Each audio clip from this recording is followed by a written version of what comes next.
यार इरफान है की सोची जा रहे हैं ਯਾਰ ਜਿਹੜਾ ਚਾਚਾ ਦੀਲ ਹੈ ਉਹਨੇ ਉਹਦੇ ਕੋਲ ਇੱਕ ਰਾਜ਼ ਹੈ ਤੇ ਕਈ ਸਾਲਾਂ ਤੋਂ ਉਹਦੇ ਕੋਲ ਰਾਜ਼ ਛੁਪਿਆ ਹੈ, ਉਹਨੇ ਕਿਸੇ ਨੂੰ ਅਜੇ ਤੱਕ ਦੱਸਿਆ ਨਹੀਂ। ਮੈਂ ਕਹਿੰਦਾ ਚੱਲ ਤੇ ਆਪਾਂ ਰਾਜ਼ ਨਾ ਪਤਾ ਕਰੀਏ। यार इरफान ये गलत है। अगर चाचे अदील को कोई राज छुपया होया तो उन्हें छुपया रहन दईए। ਆਪਾਂ ਨੂੰ ਉਹਦੀ ਜ਼ਿੰਦਗੀ ਵਿੱਚ ਦਖਲ ਅੰਦਾਜ਼ੀ ਨਹੀਂ ਕਰਨੀ ਚਾਹੀਦੀ। ਨਹੀਂ ਬਿਲਾਲ ਤੂੰ ਫਿਕਰ ਨਾ ਕਰ, ਮੈਂ ਸੁਣਿਆ ਇਸ ਰਾਜ਼ ਨੂੰ ਜਾਣਨ ਨਾਲ ਆਪਣੀ ਜ਼ਿੰਦਗੀ ਬਦਲ ਸਕਦੀ। ਤੂੰ ਚੱਲ ਮੇਰੇ ਨਾਲ, ਆਪਾਂ ਰਾਜ਼ ਦਾ ਪਤਾ ਕਰਕੇ ਆਉਂਦੇ ਹਾਂ।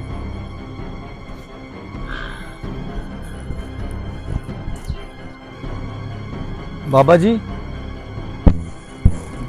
ਬਾਬਾ ਜੀ ਮੈਂ ਸੁਣਿਆ ਤੁਹਾਡੇ ਕੋਲ ਇੱਕ ਰਾਜ਼ ਹੈ ਜਿਹੜਾ ਕੋਈ ਵੀ ਨਹੀਂ ਜਾਣਦਾ। ਮੈਂ ਤੁਹਾਡੇ ਕੋਲ ਉਹ ਰਾਜ਼ ਪੁੱਛਣ ਆਇਆ।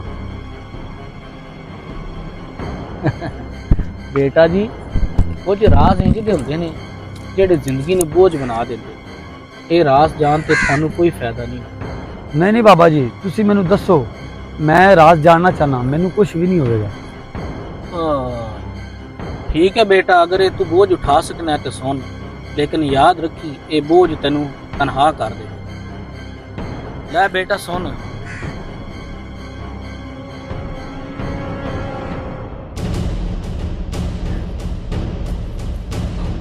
इरफान इरफान की होया तैनू की क्या बाबे ने तैनू इरफान इरफान दसना क्यों नहीं है तेरे बाबे ने की किया ਬਿਲਾਲ ਇਹ ਜਿਹੜਾ ਰਾਜ਼ ਹੈ ਮੇਰੇ ਤੇ ਭਾਰੀ ਪੈਂਦਾ ਪਿਆ। ਮੈਨੂੰ ਲੱਗਦਾ ਮੇਰੇ ਕੋਲ ਬੋਝ ਨਹੀਂ ਚੁੱਕਿਆ ਜਾਣਾ। ਮੈਂ ਤੈਨੂੰ ਕੁਝ ਨਹੀਂ ਦੱਸ ਸਕਦਾ।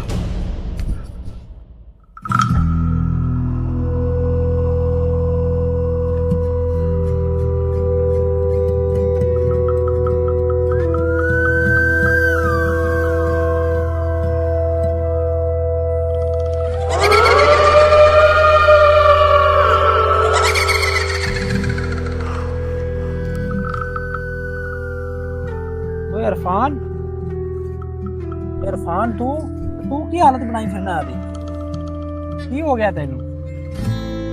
इरफान तू तो यार इन्ना शरारती तेना खुशबाज लगदा, तेनू बाबे अदील दा राज पता चल गया तां तेरा ये हाल हो गया। यार इरफान ये राज तो अपने दिल चो कढ़ दे, ये राज तेनू जीन नहीं देवेगा।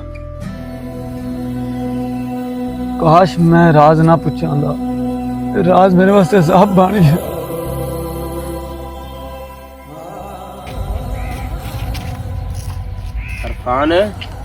इरफान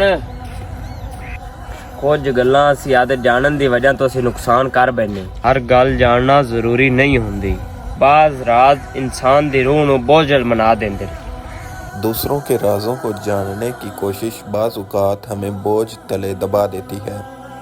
ज़रूरी नहीं कि हर चीज़ हमें मालूम हो। हर बात जानने की जुस्तजू कभी कभी इंसान को सुकून और चैन से महरूम कर देती है। अगर हम सुकून चाहते हैं तो हमें दूसरों की ज़िंदगी में झांकने की बजाय अपनी ज़िंदगी को संवारने पर तवज्जो देनी चाहिए।